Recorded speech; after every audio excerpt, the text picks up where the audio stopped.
வணக்கம், வாழ்க வளமுடன்.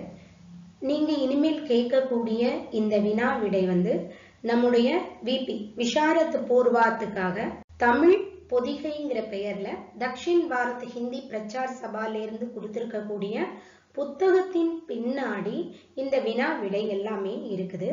அதுல இருந்து தான் நான் உங்களுக்கு கொடுத்திருக்கிறேன். இப்ப நீங்க கேட்க போறது மனப்பாட பகுதி. திருக்குறள்ல உங்களுக்கு 2 அதிகாரம் கொடுத்துருக்குறாங்க, வாய்மையும் நட்பும். உங்களுக்கு 3 குறள் கொடுத்து 2 குறள் எழுதணும்ப்பா. அதனால நீங்க 2 அதிகாரத்தையும் படிக்க தான் செய்யணும். மனப்பாட பகுதிக்கு போயிடலாமா? வாய்மை. வாய்மை எனப்படுவது யாதெனின் யாதொன்றும் தீமை இல்லாத சொல்லல். பொய்மையும் வாய்மை இடத்த புரை தீர்ந்த நன்மை பயக்கும் எனின். தன்னெஞ்சறிவது பொய்யற்க பொய்த்த பின் தன்னெஞ்சே தன்னை சுடும். உள்ளத்தால் பொய்யாதொழுகின் உலகத்தார் உள்ளத்தில் எல்லாம் உளன். உள்ளத்து எல்லாம் அப்படிங்கிறத தான் நான் எப்படி பிரிச்சு சொல்லியிருக்கேன் உங்களுக்கு. உள்ளத்தில் எல்லாம் இல்லு கூட்டல் ஏ லே. சரிங்களாப்பா? மனத்தொடு வாய்மை மொழியின் தவத்தொடு தானம் செய்வாரின் தலை. பொய்யாமை அன்ன புகழில்லை எய்யாமை எல்லா அறமும் தரும். பொய்யாமை பொய்யாமை ஆற்றின் அறம் பிற செய்யாமை செய்யாமை நன்று. புறந்தூய்மை நீரான் அமையும் அகந்தூய்மை வாய்மையால் காணப்படும். எல்லா விளக்கும் விளக்கல்ல சான்றோர்க்கு பொய்யா விளக்கே விளக்கு. யாமையா கண்டவற்றுள் இல்லை எனத் தொன்றும் வாய்மையின் நல்ல பிற. அடுத்த அதிகாரம் நட்பு.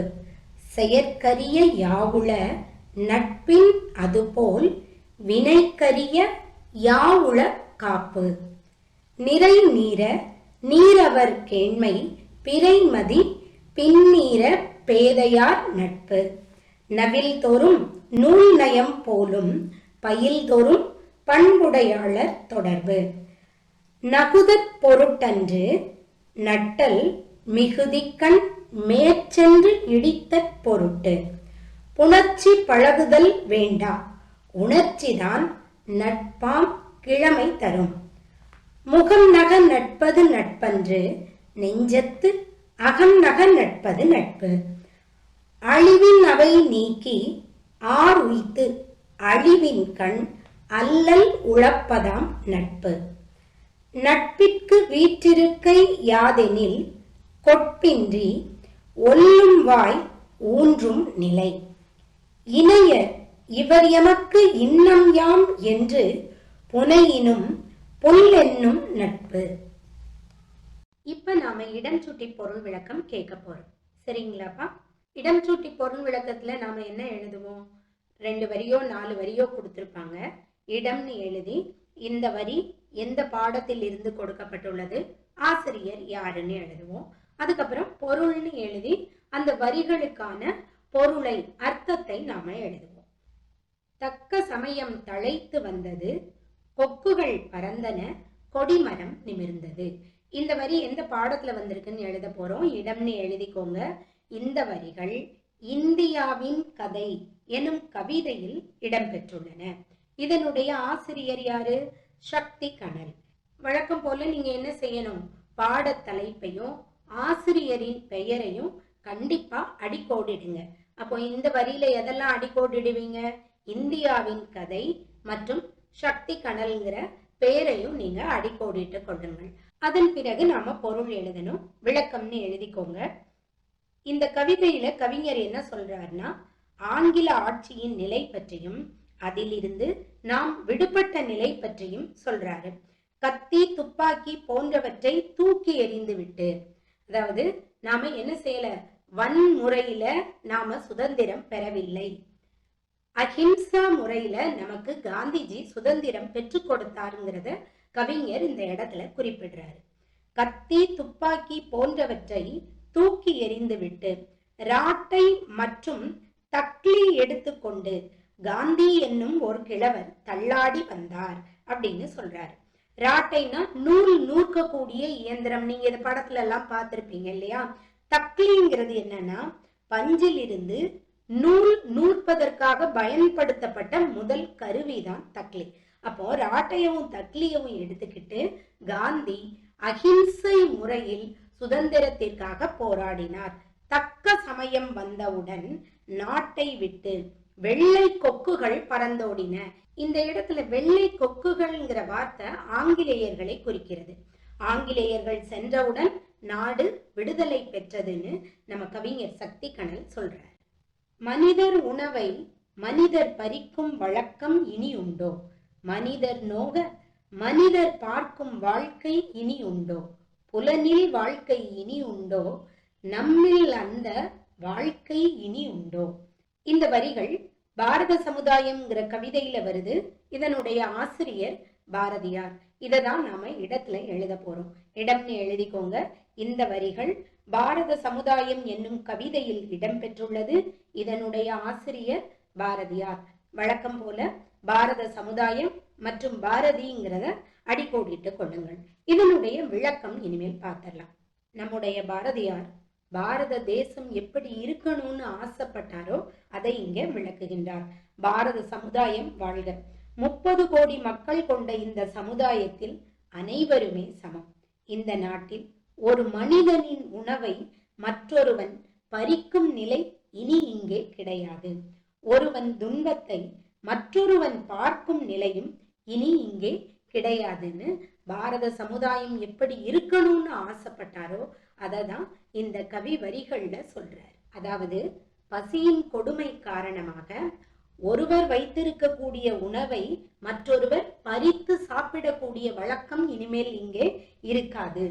ஏன்னா பசிங்கிறதே பாரத நாட்டுல இருக்க கூடாதுன்னு நம்ம பாரதியார் ஆசைப்படுறாரு. அதே மாதிரி மனிதர் ஒருவர் துன்பத்தில் இருக்கும் பொழுது சக மனிதன் பார்த்து கொண்டிருக்காமல் அவனுக்கு உதவி செய்ய வேண்டும் என்று பாரதியார் இந்த கவி வரிகள்ல சொல்றார். எல்லா உயிர்களிலும் நானே இருக்கிறேன் என்றுரைத்தான் கண்ணபெருமான்.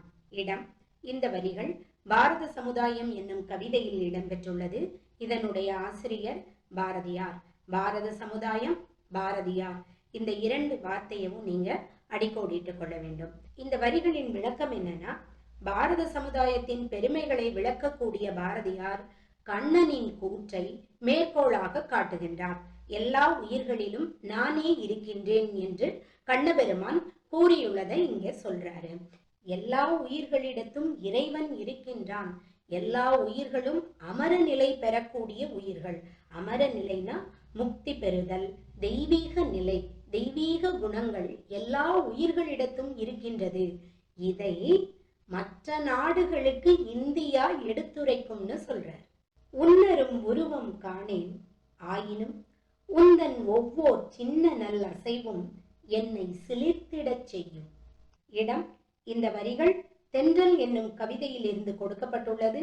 இதனுடைய ஆசிரியர் பாரதிதாசன். தென்றல்ங்கிறதையும் பாரதிதாசன்ங்கிறதையும் அடிக்கோடிட்டுக் கொள்ளுங்கள். இந்த வரிகளின் விளக்கம் என்னன்னா, இந்த கவிதையில் கவிஞர் தென்றலின் அசைவை பற்றி விளக்குகின்றார். என்ன மாதிரி சொல்றாரு? தென்றலே, உன்னோட உருவத்தை என்னால பார்க்க முடியாது. காத்த நம்ம கண்ணால பார்க்க முடியுமா? பார்க்க முடியாது இல்லையா? அதைத்தான் அவர் சொல்றாரு. தென்றலே, உன் உருவத்தை என் கண்களால் காண முடியவில்லை. நம்மால காற்றை பார்க்க முடியுமா? உணரத்தானே முடியும். அததான் பாரதிதாசனும் சொல்றாரு. தென்றலே, என்னால உன்னைய பார்க்க முடியல, ஆனால் உன்னுடைய ஒவ்வொரு சிறிய அசைவும், அதாவது நம்ம வெளியே நிக்கிறோம், காற்று அடிக்குது, அந்த காற்று நம்முடைய கூந்தலை கலைக்கும் பொழுது ரொம்ப நல்லா இருக்கும், அப்படி பிடிச்சுக்குப்போம் இல்லையா? அதே மாதிரி நம்முடைய உடலை தழுவி விட்டு செல்லும் பொழுது, குளிர்ந்த காற்றடிக்கும் பொழுது நமக்கு எவ்வளவு சுகமா இருக்கும். அததான் கவிஞர் இங்கே குறிப்பிடுகின்றார். உன்னுடைய ஒவ்வொரு சிறிய அசைவும் என்னை சிலிர்த்திடச் செய்கின்றதுன்னு சொல்றார். சரிங்களா? நிலத்து நிறத்தே நீரும், நீரின் தரத்தே பயிரும் தழைத்தல் இயற்கை. மண்படு மரபில் மானிட சாதி, பண்படும் அதனை பண்பாடென்க. இடம் இந்த வரிகள் தேசம் ஒன்று தேசியம் ஒன்று என்னும் கவிதையில் இருந்து கொடுக்கப்பட்டுள்ளது. இதனுடைய ஆசிரியர் கவிஞர் கண்ணதாசன்.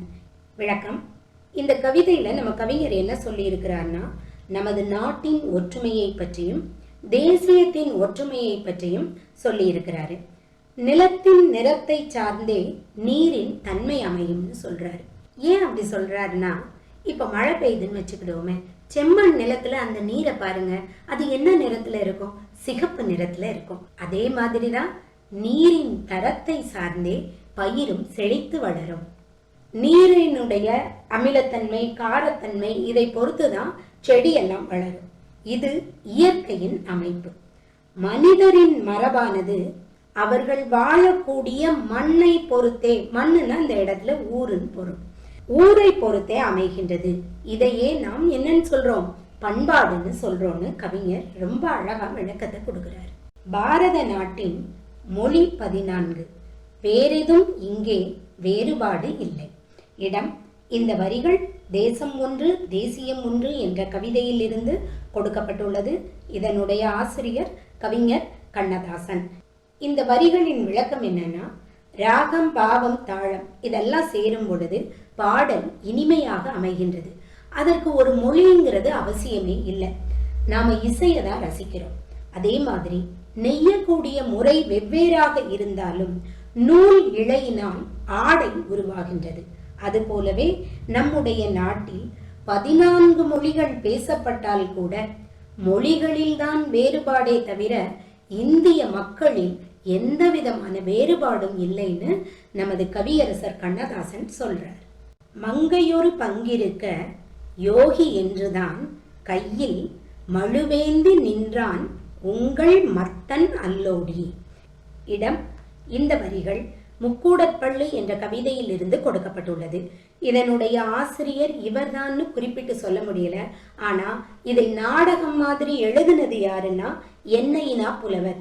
இவருடைய வேறு பெயர் வேளாண் சின்னத்தம்பி. இது மூத்த பள்ளிக்கும் இளைய பள்ளிக்கும் இடையே நடைபெற்ற உரையாடல் ஆகும். இந்த வரிகளின் விளக்கம் என்னன்னா, முக்கூடல்ங்கிற ஊர்ல வாழக்கூடிய பள்ளன் ஒருவனுக்கு 2 மனைவிகள். மூத்த மனைவியோட பேரு முக்கூடற்பள்ளி, அவள் பெருமாளை வணங்கக்கூடியவள். 2வது மனைவி மருதூர் பள்ளி, அவள் சிவனை வணங்கக்கூடியவள். இவங்க 2 பேருக்குமே அடிக்கடி சண்டை வரும். அப்படி சண்டை வரும் பொழுது இவர்களுடைய உரையாடலில் புராண வரலாறுகள் இடம்பெறுகின்றது. அதாவது உன்னோட கடவுள் இப்படி, உன்னோட கடவுள் இப்படின்னு சொல்லிக்கிறாங்க. இந்த வரியானது, அதாவது நமக்கு கொடுக்கப்பட்டுள்ள இந்த வரியானது மூத்த பள்ளியின் கூற்றாகும். அவ சிவபெருமானை பத்தி சொல்றா. தன்னுடைய உடலில் பெண் ஒரு பாகமாக இருக்க, அதாவது பார்வதி தேவிக்கு இடம் கொடுத்திருப்பாரு இல்லையா, அததான் சொல்றா. தன்னுடைய உடல்லையே ஒரு பக்கத்தை பெண்ணுக்கு கொடுத்துட்டு அவர் என்ன சொல்றாராம், நான் யோகி, மழுங்கிற ஆயுதத்தை கையில் ஏந்தி கொண்டு நான் யோகின்னு சொல்றாரு உன்னுடைய சிவன் அப்படின்னு பெரிய பள்ளி, மூத்த பள்ளி, இளைய பள்ளி கிட்ட சொல்றார்.